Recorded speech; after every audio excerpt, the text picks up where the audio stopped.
Let's dive into the story of a little demon queen who finally found someone willing to guide her. Her name is Sierra. Her family used to hold the second highest rank in the demon realm, but 2 years ago, her father was murdered after being betrayed by his own relatives.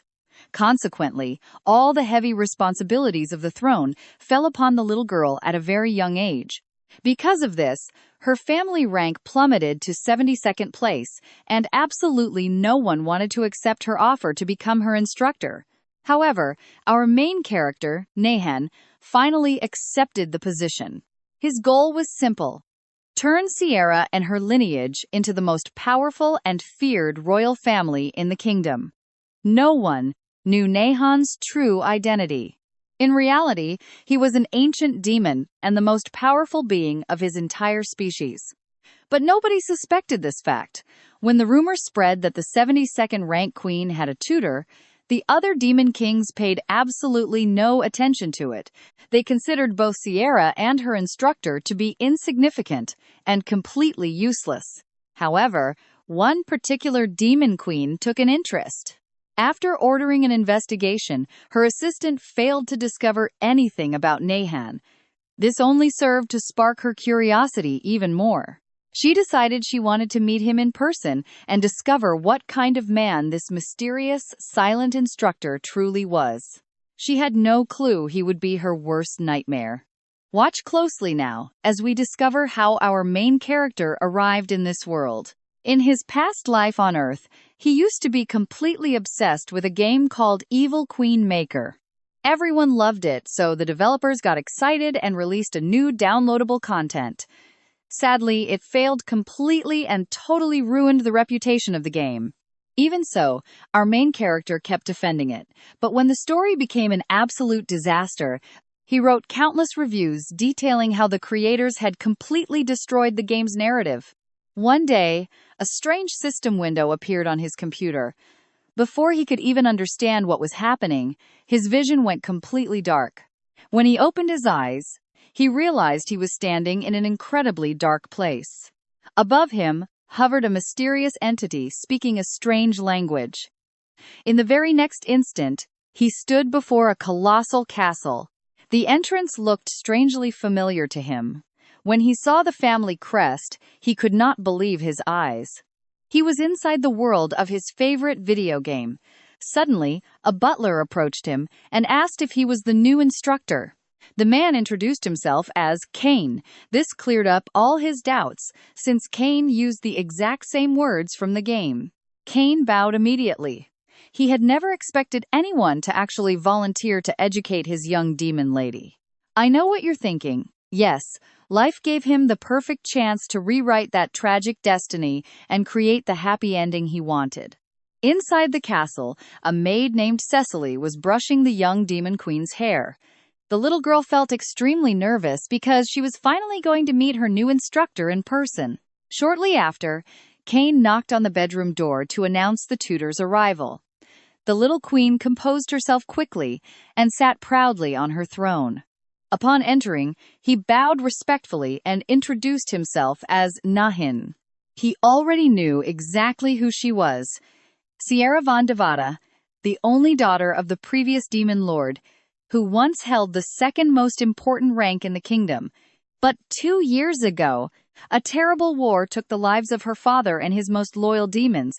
As a result, she inherited the throne at just 5 years old. Since then, the family's great lineage drastically declined, leaving them relegated to the 72nd spot. The little queen instantly leaped from her throne, ran over to him, and gave a deep bow. She quickly explained that, as his student, she would never allow herself to act arrogant before her master. Nahin gently patted her head and promised to make her the greatest ruler of all. The little girl's eyes sparkled with pure excitement. Later on, Nahin found himself cursing his current situation in silence. He was now officially Sierra's mentor. Though he knew every single route, secret, and ending of the game, guiding someone in real life was totally different from just clicking around with a computer mouse. Worst of all, he didn't even know magic. How was he supposed to teach a demon queen? At first, he thought of politely declining. However, in the end, he accepted because he knew Sierra's tragic story better than anyone else in this world. Suddenly, his eyes glowed. Countless memories flooded his mind, showing him past battles of this body, defeating thousands of enemies. Only then did he discover the truth. His current body belonged to the ancient demon king. He could hardly believe the overwhelming power he now possessed. And so, with absolute power and future knowledge, his path begins. Trust me, you and I won't want to miss a single second of him rewriting this cruel destiny.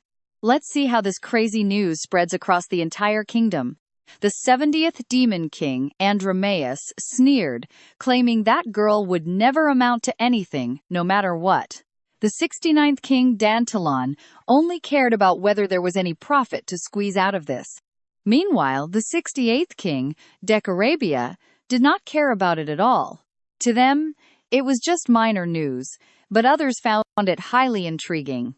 Elsewhere, a certain demon queen relaxed in her luxurious bath, asking about Sierra's mysterious tutor.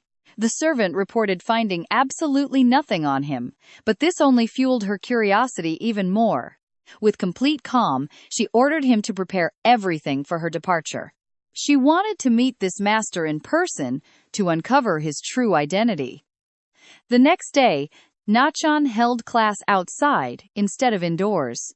Sierra was highly curious about this strange choice, but from Nakan's perspective, an open space was ideal for training, and the little queen happily accepted that explanation. Nachan started with the basics of mana, though Sierra found it odd not to study royal administration or history. Pay close attention here. Understanding power is absolutely vital for a ruler who wants to protect her people. Sierra reminded him that she had already studied many subjects on how to rule the kingdom. But he warned her that theoretical knowledge is useless if it is not applied in reality. To back up his lesson, he pulled out a scroll covered in strange, mysterious symbols. When the curious queen asked what it was, he explained it was a progress journal. To motivate her, he promised a delicious pudding if she completed the tasks, using her favorite dessert as the ultimate reward. Returning to the lesson, Nachan drew a simple diagram and explained that mana is split into two types, innate and usable. He then asked what determined the latter, but she did not know how to answer right away. He guided her toward the answer, explaining the mana circuits that every demon possesses inside their body. Sierra recalled that those circuits were responsible for channeling energy. With that, she successfully concluded that usable mana depended on the number of circuits a demon possessed. Nachan praised her brilliant reasoning, making the little queen practically beam with pure pride. Seeing her, he knew motivation was key. He explained that while innate mana is decided at birth, the quantity and efficiency of circuits can actually improve with hard training.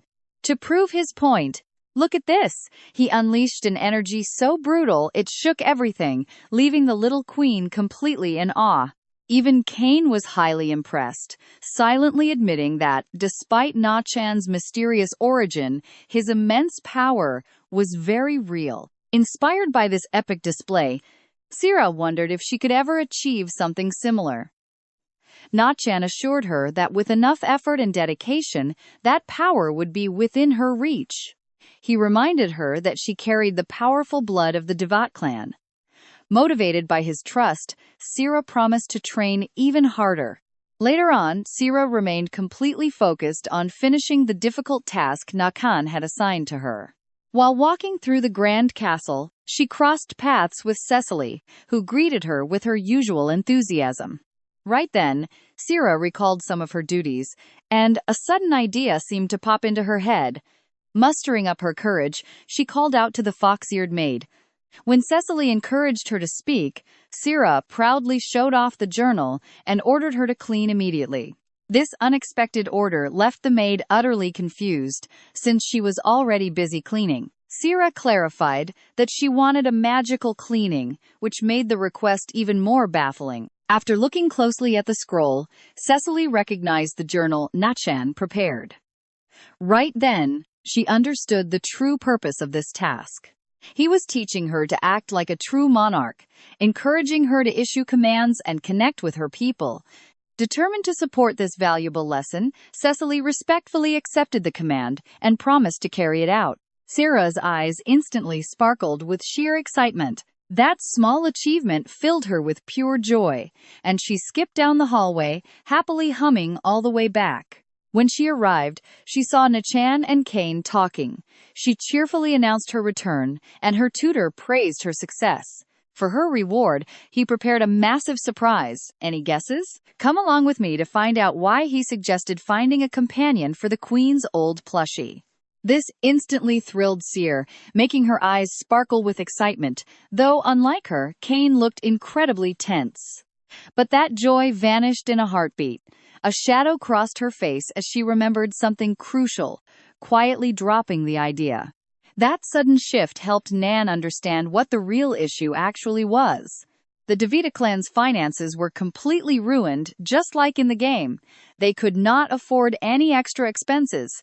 Noticing the heavy burden weighing on this little girl's shoulders, Nachan offered to manage the clan's money until she grew up. That sudden proposal left the little queen in complete shock. The butler immediately asked him if that was why he had been asking so many questions about the castle's treasury.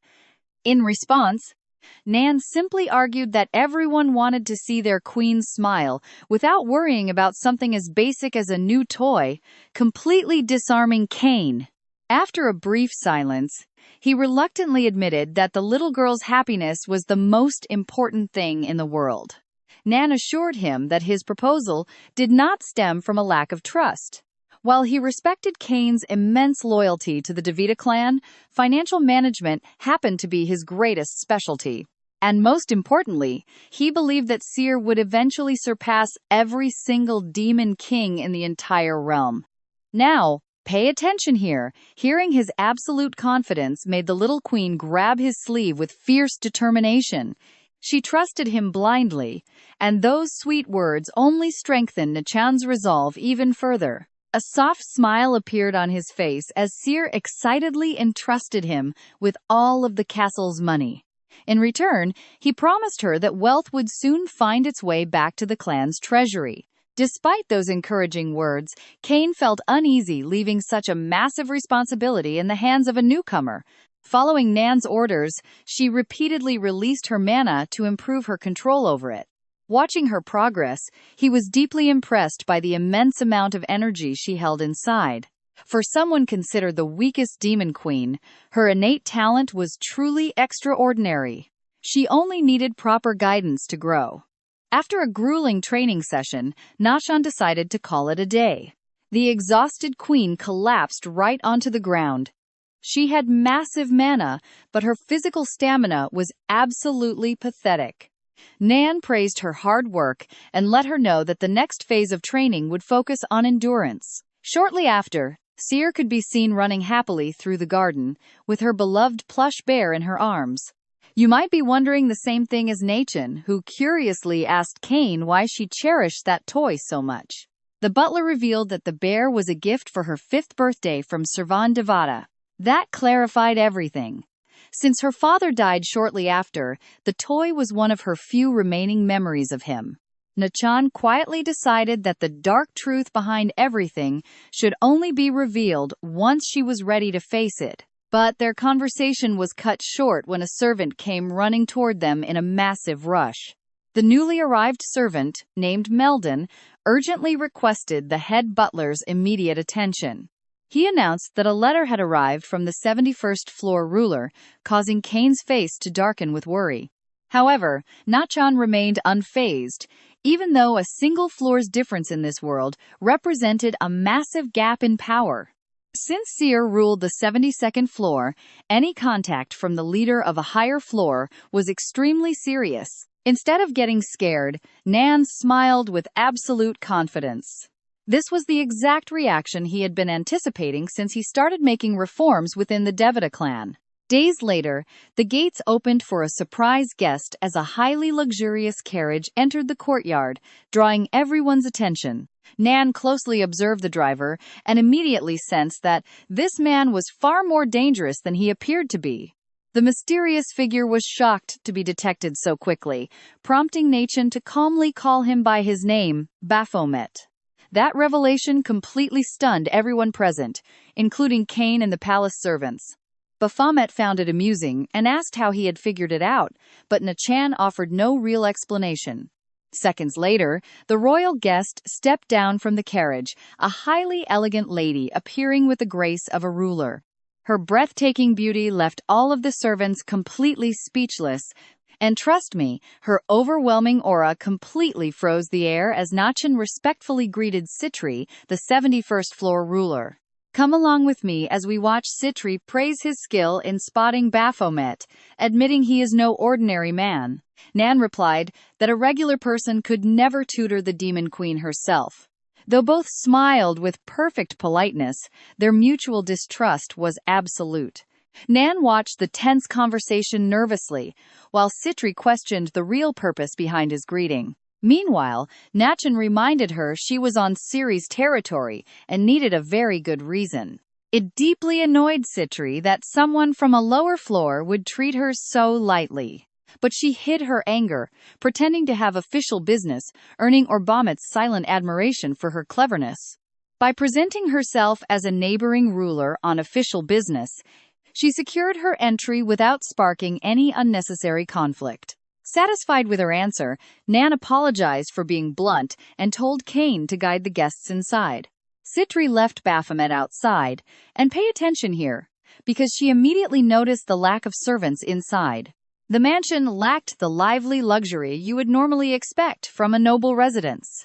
Nachan blamed their financial struggles, making the neighboring ruler mock the Diata clan's poor state. Sitting down, she asked when Sir would arrive, claiming urgent financial issues needed the young queen's attention. Nan watched her closely. Her elegant posture made it clear that every single move she made was calculated. It was obvious that Sir was highly skilled at manipulating people with her charm and beauty. Before she went on, he told her that speaking with him was enough since he managed the finances. That caught her off guard. Internally, Siri assumed he had already fallen for her, just like every other man. She claimed several of her soldiers had died while defending the borders from a massive human invasion. Because of these losses, she demanded heavy compensation for their families and to fund new replacement recruits. Sitri felt something was off and questioned his silence. Enchan just sipped his tea with a smug look. She slammed the table, furious, accusing him of showing absolute disrespect to a ruler of her status. She stood up abruptly, unleashing a terrifying aura that made the walls of the entire room shake. But Nachan did not even flinch. He smugly asked if she was angry because he called out her cheap scam. Can you believe how absolutely stunned Sitri was? For her, Nan's pure arrogance had crossed every single line. A massive wave of energy burst from her body, threatening to reduce him to absolute ashes. Pure hatred flashed in her eyes, ready to punish Enchan for this unforgivable insult. Yet Nachan just sat there, casually sipping his tea, as if nothing was happening around him. He said he was going to tolerate her out of politeness, but things had changed. Raising his hand, he released his power. Katri's terrifying flames vanished in an instant, completely erased as if they had never even existed. This froze her in place. Before she could process it, a dark, heavy aura erupted from Nathan, swallowing the room. Unlike Sitri's raw anger, Nahan's power felt incredibly ancient, heavy, and absolutely commanding. With complete calm, he suggested putting violence aside and resolving their issues through negotiation. He even claimed to have a highly beneficial deal for her. As he spoke, his shadow twisted unnaturally, shaping itself into a monstrous demon, with a giant crimson eye staring straight at Sitri. Though she mocked a total stranger trying to negotiate, Na remained completely confident. He firmly assured her that she would not be able to reject his offer. The moment he mentioned the seal, limiting her true power, her expression froze. He had just exposed her deepest secret. Enchan simply repeated that his deal was to completely remove that seal on her power. Her patience ran thin quickly, warning him not to waste her time, talking about things she already knew. Far from intimidated, Enchan revealed that the key to breaking her seal was held by another powerful ruler. With a simple snap of his fingers, a glowing magical contract floated right between them. Nahiman offered to break her seal in exchange for troops. "Trust me, you and I cannot wait to see what happens next." All right, this insane proposal left the queen completely speechless. Few in the demon realm would dare promise this, let alone with such absolute confidence. When an outraged Citri demanded to know how he would achieve the impossible, Nahan reminded her she only knew a fraction of his power. She demanded his true identity, but he simply called himself a queen's mentor. The contract materialized before her, but amidst all the conditions, one specific clause caught her eye. Nahan was promising his absolute support to help her reclaim all her lost power. Weighing the risks, Citri decided the reward was worth the danger. No matter who Nahan really was, his power was undeniable. Convinced it was worth it, she accepted the deal. The pact required signatures sealed in blood. After pressing their bloody fingerprints onto the parchment, it floated up, releasing a spectacular magical glow. The deal became official before dissolving into brilliant particles of light. Shortly after, pay close attention here, Nahan introduced Citri to Ciri. He explained the neighboring queen would support the Deva clan now. Ciri thanked her warmly, catching Citri off guard with her genuine sincerity. Nahan joked that this new alliance might finally improve Citri's terrible manners. Though visibly annoyed, Citri reluctantly agreed to play nice with the young queen. The talk soon shifted to honoring their agreement. That was when Nahan dropped another massive bombshell. Citri would also be his student. That declaration froze her in place, instantly questioning his absolute madness. But Nahan calmly reminded her that, despite her status, she was currently just another queen trapped by her limits. Citri argued her only goal was reclaiming her power, but Nahan flatly disagreed with her. He claimed she had the potential to grow far stronger than she realized, which she initially dismissed as total nonsense. But remembering how effortlessly Nahan snuffed out her flames forced her to reconsider. In the original game, Citri ended up becoming one of Ciri's greatest allies, and Nahan knew all about her hidden potential. After a moment's hesitation, Citri agreed to attend lessons once a week. When she sarcastically asked if he thought she would actually look forward to seeing him, Nahan just offered a smirk that annoyed her more. But you and I know how this goes, alliances bring serious trouble. The arrival of Citri's troops caused immediate tension inside the castle walls. Her advisors, Zia and Misellin, openly complained about being stuck in such a poor, undeveloped territory. A castle guard challenged Misellin to leave if he hated it so much, instantly sparking everyone's fury. Arriving at the scene, he directly confronted the troublemakers. Though Misellin tried diffusing the situation by promising to control his men, the atmosphere remained incredibly tense. Varuna knew uniting soldiers from different factions would not be easy. Commander Ranel Raza appeared shortly after, noting that conflict was inevitable. The alliance had brought two wildly opposing factions together under a single banner, making friction unavoidable. Unfortunately, this added yet another massive headache to Nahan's growing list of responsibilities. Days later, the exhausted tutor found himself completely buried under a mountain of administrative paperwork. Right then, Citri stormed in, demanding to know why her training session was being delayed. Nahan explained that integrating two separate military forces was consuming almost all of his time. But he suggested she could handle it herself. Realizing he wanted her to do work, Citri grew even more furious. She solemnly swore that, sooner or later, she would get even for all the headaches he caused her. Far from intimidated, Nahan was amused by her reaction. He even told her that frustration makes excellent motivation. After persuading her to assist with military matters, Nahan took Ciri to meet Commander Ranel Raza. His goal was to inspect Ciri's sword training grounds and resolve the internal friction among the troops.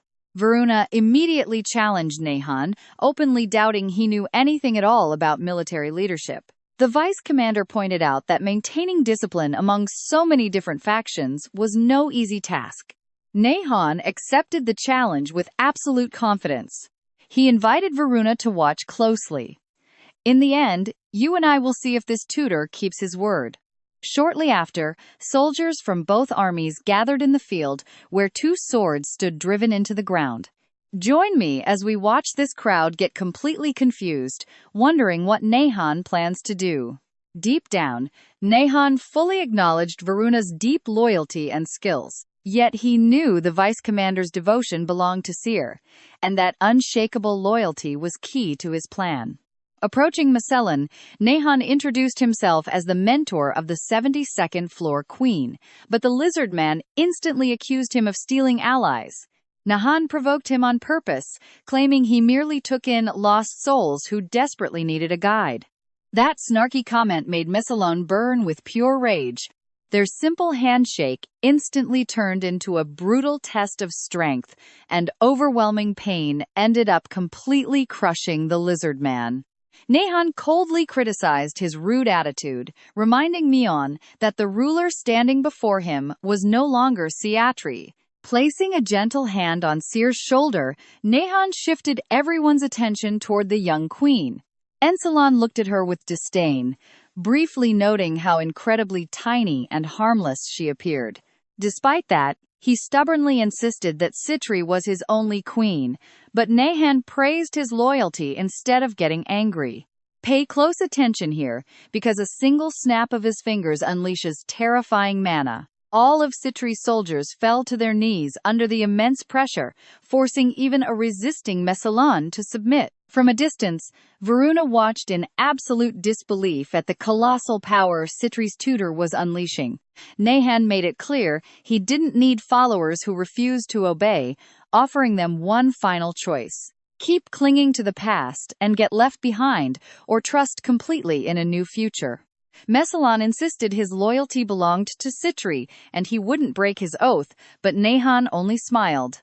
That level of devotion was exactly what he wanted, since redirecting that loyalty to Seer would be an incredible asset. Slowly but surely, Citri's soldiers accepted this new arrangement. Right then, Citri arrived to scold her men for causing trouble, though some argued that the alliance was just empty words.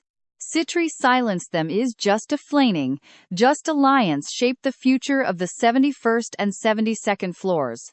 Nahon backed her up, stressing that cooperation was vital for upcoming wars, which pushed Magellan to apologize after finally understanding the situation.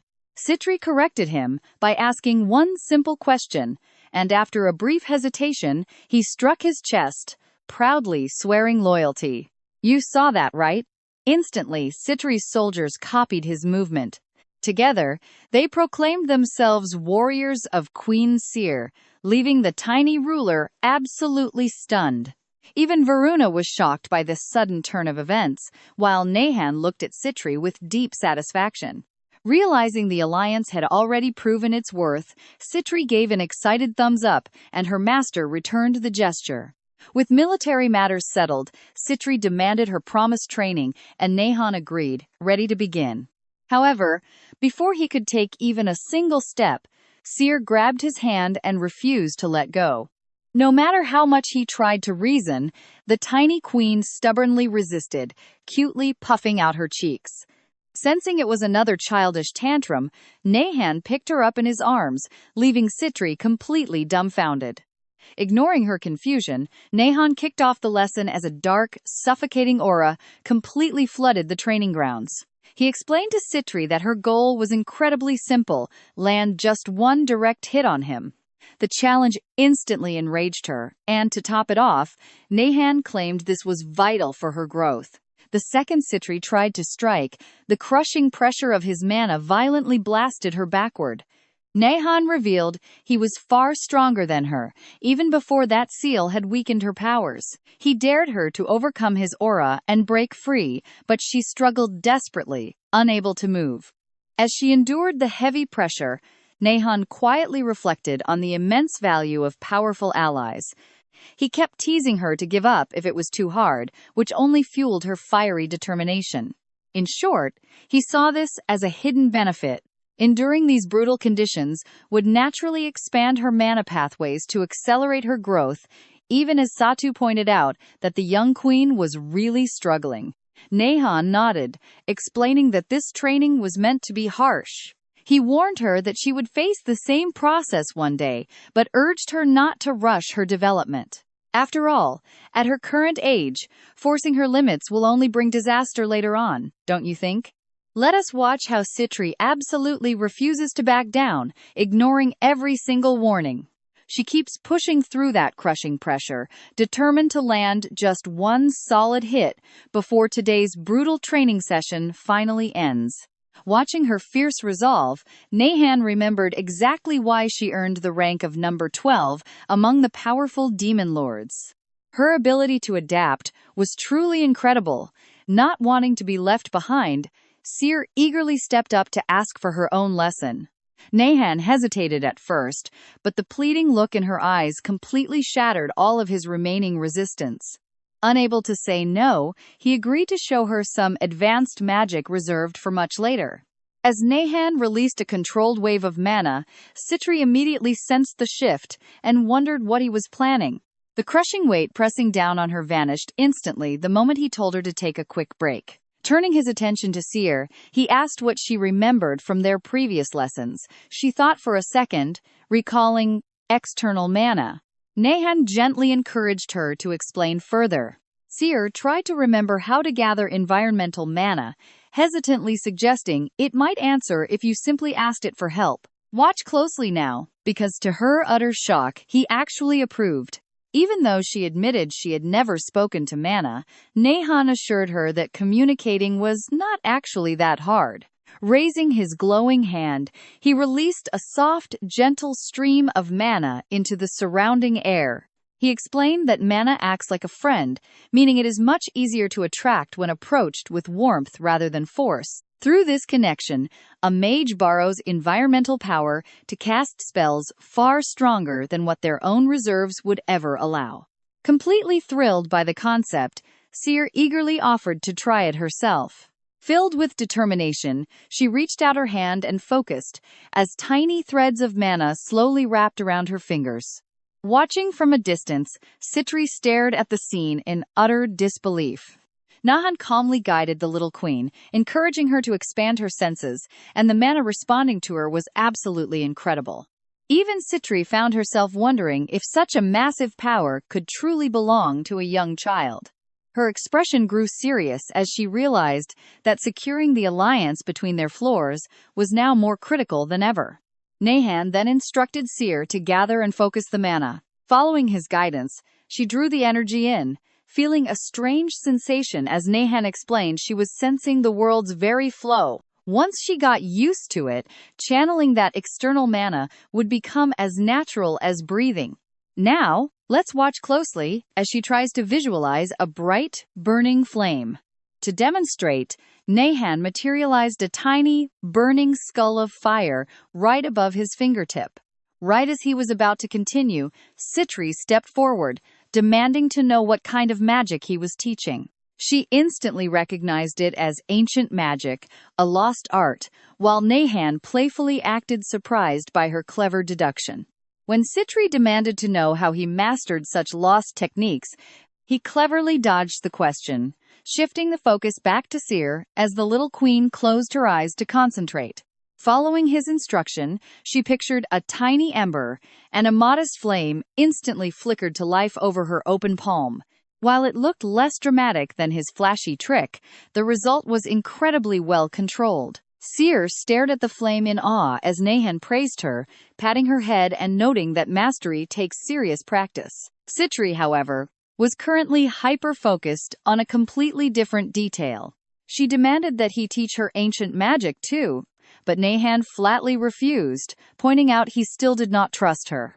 Deep down, he knew he could easily use this situation to his own advantage. Wearing a playful smirk, he teased that he might reconsider if the two of them became a bit closer. That had a surprisingly strong effect, causing Citri to blush furiously at the thought of them getting closer. Desperately trying to justify it, she convinced herself it was just a practical offer to gain more power. Out of absolutely nowhere, she suddenly blurted out asking what type of women he actually preferred. The question completely froze both Nahan and Seer. Citri tried to backpedal, but he clarified he meant alliance trust between floor 71 and 72, not romance. Realizing her massive mistake, Citri, dying of embarrassment, demanded they forget the conversation, which he teasingly accepted while asking for a serious business proposal. That is where we leave it, with Seer watching with complete, pure innocence. Come with me, as we see Nan completely ignore everyone's embarrassment while recalling the original owner's memories that night. Those memories revealed that ancient magic was actually the specialty of high demons. Mysterious beings holding immense power in this dangerous world of evil Queen Maker. While this explained a lot, new doubts surfaced since his bodily instincts still deeply distrusted other demons. For now, he decided to focus on the most urgent problems. The Data Clan's priority was expanding territory, immediately ruling out any invasion of the human world. A direct conflict with Citri made no sense either thanks to their alliance, leaving very few real options on the table. As he reviewed maps and reports, one specific option completely caught his eye. The next day, Siri ran to him excitedly, and Nan was shocked to see Commander Ren Elraza right there beside her. The commander apologized, explaining that the young queen had insisted on attending the discussion in person. With Siri sitting comfortably on his lap, Nan thanked Ren for coming before revealing the meeting's true purpose. Territorial expansion. That sudden announcement caught the commander completely off guard. Ren pointed out that conquering the 70th floor would be incredibly hard given their massive military disadvantage. Though she advised caution, Nahan simply handed her a prepared document, and her expression completely changed upon reading it. Watch closely. This strategy mapped out a path to victory without any direct military clash. After reviewing the proposal, Ren admitted its massive potential, realizing a successful operation was viable without risking a large-scale battle. With the foundation laid, Ren suggested selecting soldiers specialized in infiltration and stealth operations.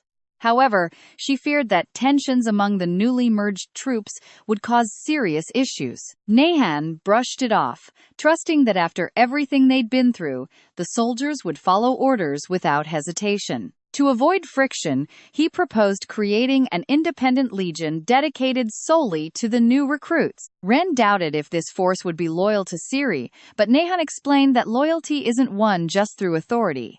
If the soldiers witnessed Siri's hard work and dedication, their respect would naturally turn into sincere devotion. Confident, he turned to his young student to ask her opinion. Siri happily announced she loved the whole plan, while Citri declared that she would assist in the operation herself. Though she tried to keep a calm face, you and I both know she got annoyed, thinking Nahan was staring at her when, honestly, he wasn't even paying attention. His mind was still locked on the strategy, calculating how every single phase of the plan would play out. Just then, Nahan saw Sewir leaving alone and asked what she was up to, while the young queen quickly ran over to suggest they train together. For her, difficult tasks always seemed way easier when you shared them with someone else. Sewir was left completely speechless by such an incredibly innocent proposal. The pure sincerity radiating from the young queen made it almost impossible to respond normally, which Nahan found absolutely hilarious. As Siri sat down on the ground with her teddy bear, he warned her the toy would get dirty during training, but before she could complain, he picked her up, promising they'd wash it together. That comment immediately made her day, and she happily agreed to it. Watching them, Citri felt curious about Nahan's natural way with kids. She wondered if he had prior experience taking care of someone as young as Siri. Nahan explained he was just finding the best way to get the little one to accept the situation first. Then he teased that Citri usually acts first and thinks later, which instantly annoyed her and amused him. With a quick snap, Nahan paused the training so they could focus on discussing the operation. Citri stretched and admitted she planned to help, though she doubted Nehan would believe her true motives. She revealed that her own territory was also preparing for a future conflict, making cooperation highly beneficial. This surprised Nehan, since in the original game, these events happened much later. His actions were already changing history, but he gladly accepted her help anyway. Citri immediately called him shameless and demanded to know her exact role in the mission. Nehan proposed a bold plan. Citri would fake a controlled military attack. "Trust me, you and I are just getting started." "All right. Look at this." He promised her that casualties would be kept to a minimum. Citri quickly realized the real goal wasn't victory, but staging a fake conflict. Na praised her sharp mind, though his compliment only left her more confused. When she asked why she had to be the bait, Na-chan, reading the report, Citri uncovered critical details about a power struggle on floor 70. The play was clear. Na wanted to exploit this division to recruit a key player. Citri smiled, instantly knowing exactly who would be perfect to handle this delicate negotiation. They negotiated the rewards, with NA suggesting an even split between their territories. To Citri, that offer felt incredibly fair.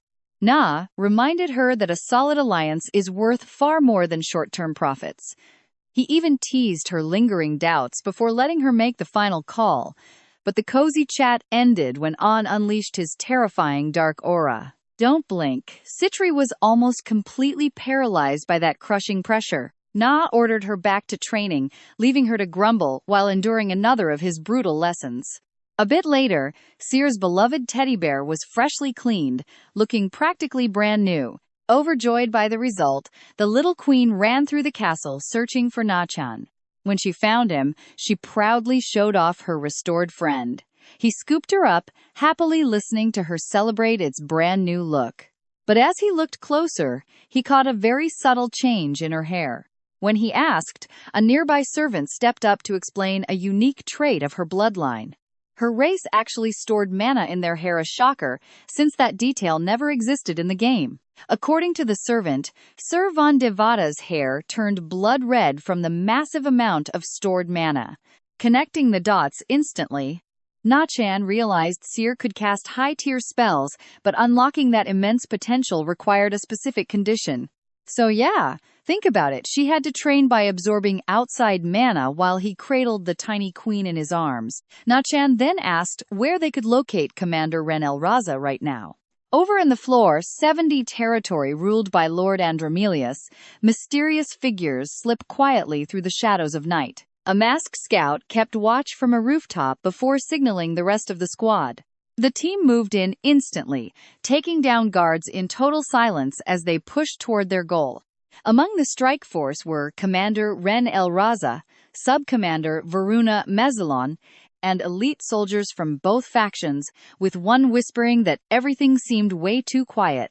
Ren quickly shut him down, reminding everyone that this wasn't an assassination mission. Their real objective was recruiting a powerhouse warrior named Aaron Raiders to join Seer's side. When a soldier doubted if they could pull it off, Ren firmly snapped that they follow orders, not question them. Poised to strike, they closed in on the cabin, but before they could, a booming voice ordered them to halt. They froze as a squad of guards emerged from hiding to surround the cabin.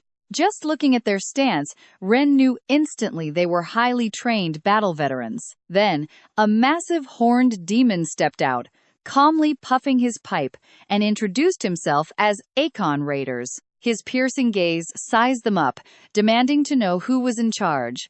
Ren calmly stepped forward, removing her mask. His reaction was instant. He recognized her as one of Sir Von Devada's legendary four swords.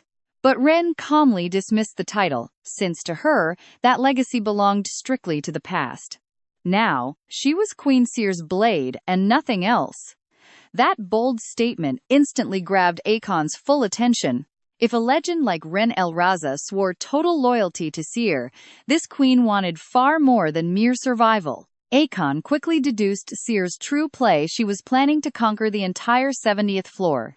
When he questioned if such a massive goal was even possible, Ren showed absolute, unshakable confidence. She admitted Citri alone had the raw power to challenge Lord Andromelius, But wars aren't won on force alone. Which is why, trust me, they desperately needed to win Akon over. Come with me as we unpack this new plan, where she reveals someone far more dangerous than Citri himself. According to Ren, there is a person so powerful that not even 100 warriors like Aeon could scratch him. This revelation completely shocked Akon, who initially assumed she was just exaggerating. But her dead serious look made him doubt. He argued that if such a monster existed, they wouldn't need help. Ren corrected him right away. Raw power alone did not guarantee victory, and betrayal would bring consequences beyond his wildest imagination. Unsure if it was a threat or a test, Akon weighed her words, knowing someone of her level never spoke lightly. Tired of beating around the bush, Akon demanded to know exactly what they wanted from him. Ren answered without hesitation, offering him status and influence, along with massive rewards in exchange for joining Queen Ciri in the battle for Floor 70. After returning from the mission, Renelle Raza reported that the negotiations had been a total success. She credited Nehan's brilliant strategy and thanked him deeply for all of his guidance. Nehan simply congratulated her on her hard work and advised her to start preparing. The real battle starts soon, so pay close attention, because everyone is going to play a crucial role. As they spoke, Nehan noticed Ren looking deeply pensive, so he curiously encouraged her to speak freely. After hesitating, the commander finally asked the question that had been weighing on her mind for so long. She couldn't understand why someone with Nehan's skills would choose to tutor the weakest demon queen. To her, this position lacked prestige compared to the immense power and deep knowledge he possessed. Someone of his caliber could have easily secured a far more prestigious position elsewhere. Suspicions of a hidden agenda, like taking over the Devata clan, immediately crossed her mind. Nehan knew all too well that telling her the truth was impossible, but he also knew a cheap excuse would never convince someone as sharp as her. After giving it some thought, a playful smirk crossed his face, and he decided to answer honestly. He admitted it all started just because it seemed fun, leaving Ren even more confused. Seeing her face, Nehan explained that the ultimate achievement, and you'll agree with me, is raising the weak to greatness. Watching his carefully laid plans unfold exactly as he wanted brought him immense joy. At first, that was his only motive. But over time, things began to change. Nehan started speaking with deep affection about the people he had met at the castle.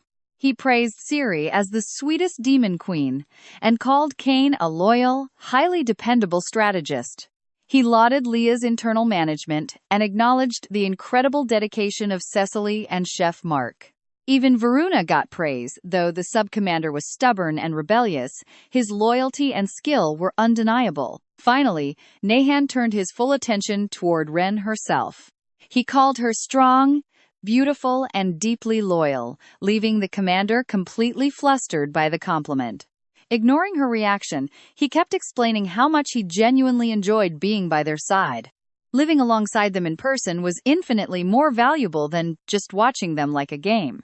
He promised he would never betray them, and looking into his eyes, Ren saw no trace of deception. With a quiet thank you, she acknowledged the absolute sincerity of his words. Nehan praised her back, pointing out that doubting him to protect Ciri was the right call. Seeing her ready to challenge him for her queen's sake only increased his respect for her. Reassured, Ren left to rest, thinking about how lucky Ciri was to have such loyal companions. Shortly after, little Ciri appeared. Nehan was surprised to see her wandering around after class hours and asked what she was doing. The queen admitted she wanted to spend time with him, but all the papers on his desk sparked her curiosity. Seeing an opportunity to teach her something, Nehan invited her to sit right beside him. He showed her a complaint about ruined crops, and Ciri offered a sweet solution that leaves us eager for what comes next. Come with me to see how Na-chan praises her sweetheart but suggests something better. Instead of giving away supplies, the castle could sell incredibly cheap grain, creating a new dilemma. Seer pointed out that many farmers wouldn't even have enough money to buy that grain. Na-chan smiled and proposed a grain loan system, where the castle would provide immediate food, and they would pay after the next harvest. The young queen carefully noted down every detail. She quickly realized the benefits, as farmers would survive the crisis and the castle would avoid unnecessary losses. Their lesson was suddenly cut short when Leah entered the room. After apologizing, she let them know it was snack time for Sarai, so Na-chan told his student to rest, assuming she'd eat her usual pudding. To his surprise, Leah clarified that today's menu actually featured cake. Sir looked disappointed at first, but with a massive smile, she invited Na-chan to join her. Watch closely here. This invitation completely shocked Leah, because Sir never shared her favorite desserts with anyone. Na-chan found it funny, but soon understood the deeper meaning. The young queen finally trusted him completely. Accepting the invitation, he followed the excited little girl as she happily ran off toward the grand dining hall. For Na-chan, this was undeniable proof that he had truly won his student's trust. Later that day, Kane approached him with a highly critical document sent directly from the 70th floor. After reading the message, Na-chan's gaze sharpened. Everything was finally ready. The massive operation they planned for weeks was about to begin, and elsewhere, news reached the ears of a furious Andromaeus. Learning that Citri had declared war, he furiously slammed his fist on the table. He wondered how the 71st floor thought they stood a chance against him, completely ignoring his advisor's warnings. Since Citri's seal still heavily restricted her power, he didn't view her as a threat at all. Count Yusin Vermilion strongly disagreed, revealing intelligence reports that suggested a formal alliance between Citri and Seri. Additional intelligence confirmed that Citri had been frequently visiting the 72nd floor. Although Andromelius laughed it off at first, Yusin kept presenting proof and reminded him of the Renel Raza incident. I bet you didn't expect the mysterious tutor of the 72nd floor to be this incredibly influential. Yusin explained that Na-chan had personally masterminded the alliance between both demon queens. For the very first time, Andromaeus took the situation seriously, and their talk shifted to battle strategy. Several nobles suggested using overwhelming force and launching an immediate strike. During the debate, Yusin quietly approached the throne and whispered something that visibly shocked the king. Shortly after, a confident smirk appeared on Andromaeus as he accepted the proposal. But another issue arose. There was a major absence in the council, as Akon Raiders and his faction were nowhere to be found. Realizing what this meant, Andromaeus exploded in rage and ordered Akon brought to him instantly, but before the order could be carried out, a soldier suddenly burst into the throne room. The messenger reported that Citri's army had already camped just outside their territory, leaving everyone stunned by their incredible speed. In that very moment, Andromaeus realized the brutal truth: he had been betrayed. He immediately suspected Akon Raiders. While the count requested orders, the angry nobles demanded immediate retaliation. The entire room erupted with furious cries for war. Finally, Andromaeus ordered all forces to mobilize and crush the invader, while Seri made her own preparations. The young queen was already wearing her battle armor, though she spent the whole time complaining about how uncomfortable the helmet was. Na-chan gently reminded her that this gear could save her life one day. To cheer her up, he promised a slice of cake afterward, which worked instantly as she asked Kane where the commanders were.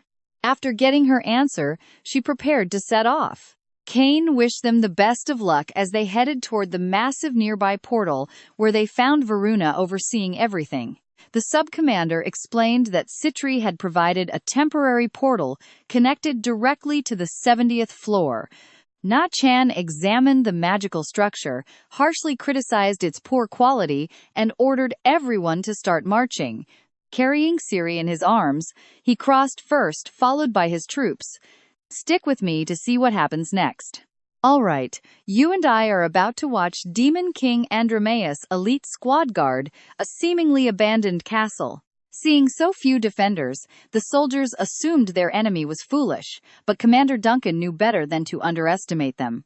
Duncan gave the signal, and his men braced for action. Their objective was incredibly straightforward: infiltrate the fortress, crush all resistance, and force the Devat clan to pay for defying the 70th floor.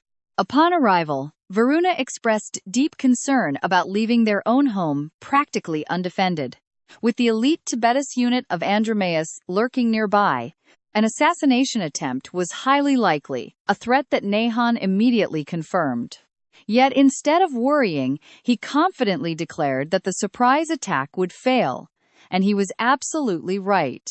Back at the castle, one of the infiltrators took a devastating hit, sending him flying across the courtyard. The remaining attackers stared in utter disbelief as their comrade crashed hard onto the cold stone ground.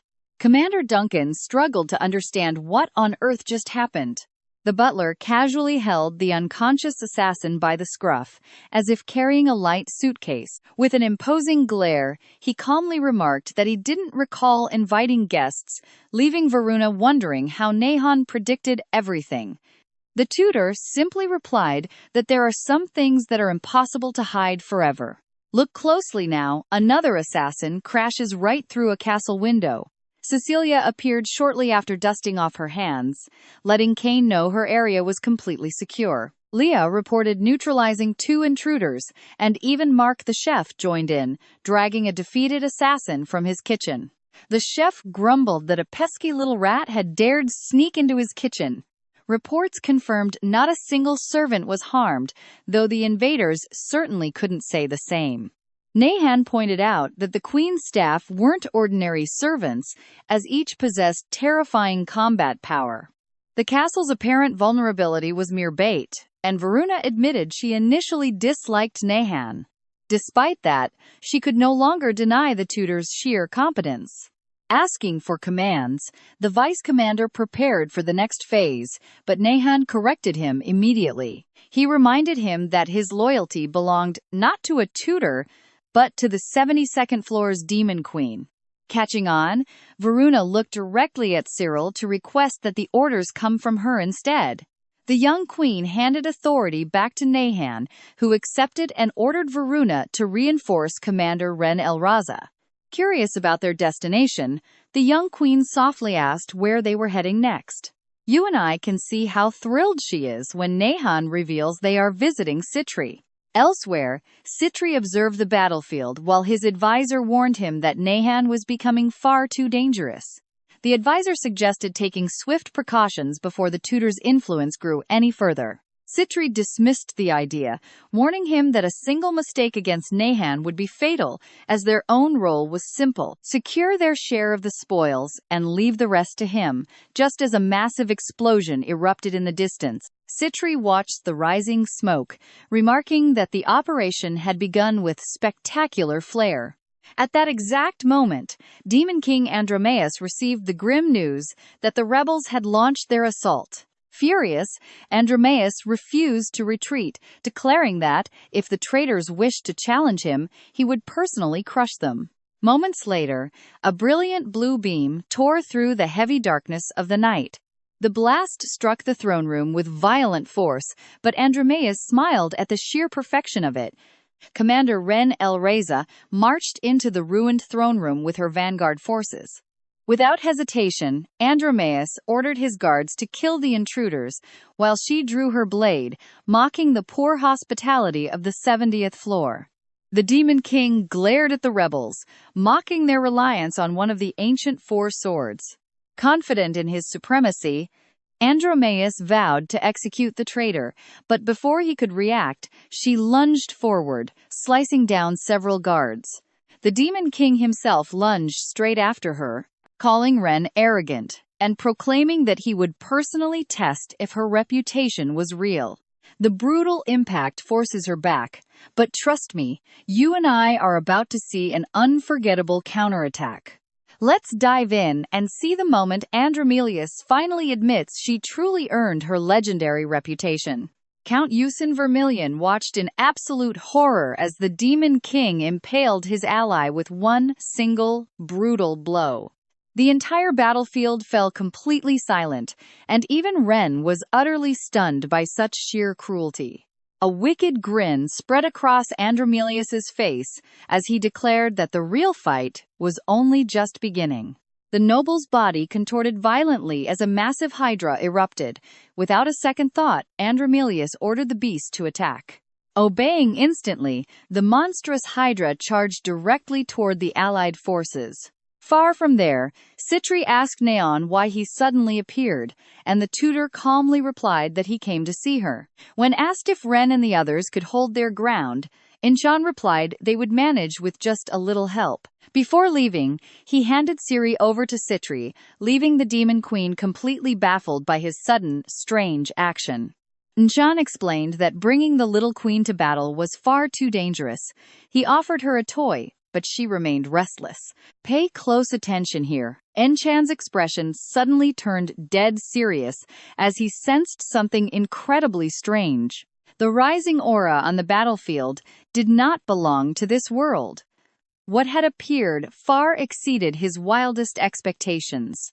Deeply worried about Ren's safety, he knew there was no time to lose. Saying goodbye, Na-chan instantly vanished. His unbelievable speed left everyone absolutely speechless.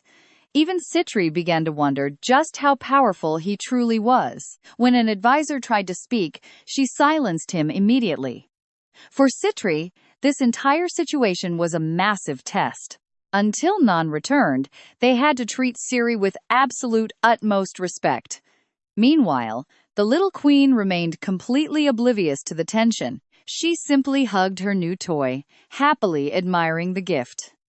Meanwhile, back on the battlefield, the situation turned completely desperate. Varuna fought fiercely alongside the allied forces, but even a warrior like him was struggling to hold the line.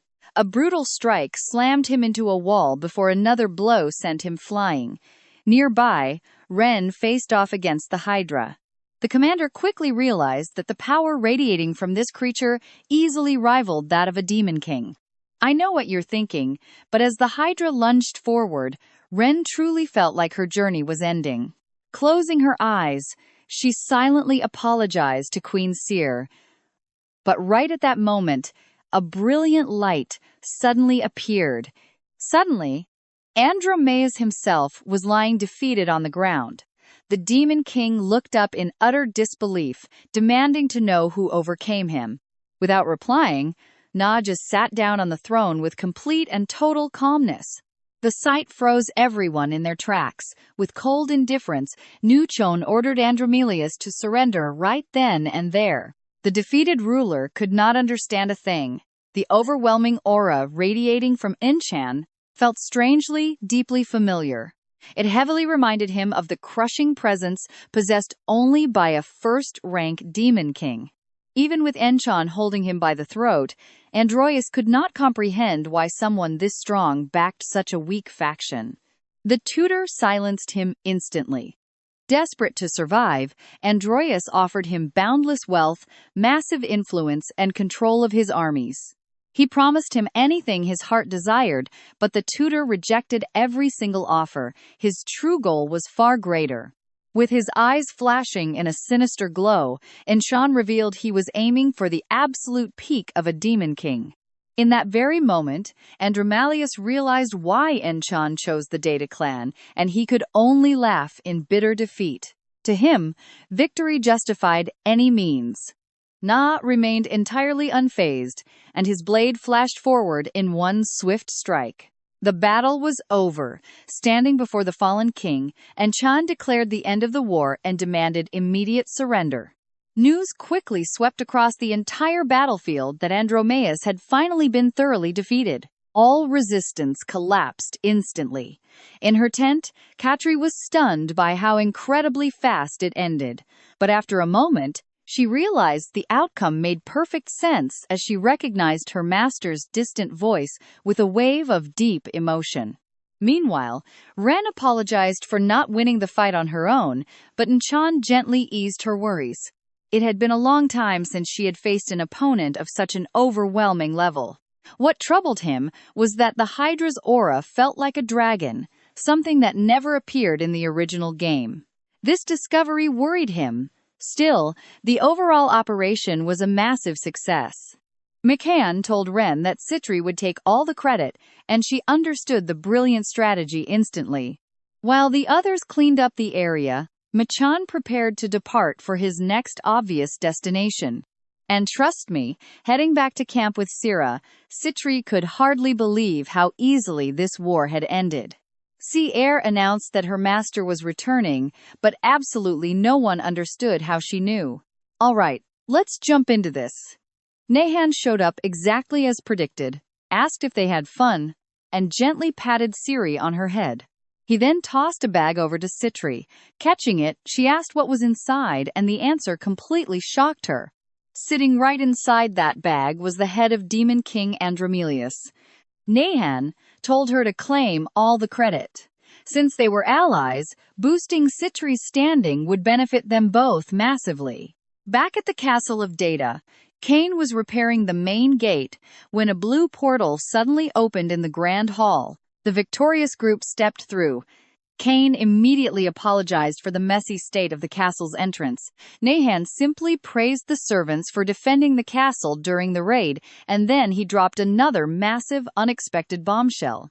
The 70th floor would be handed over entirely to Citri, a shocking announcement that stunned absolutely everyone.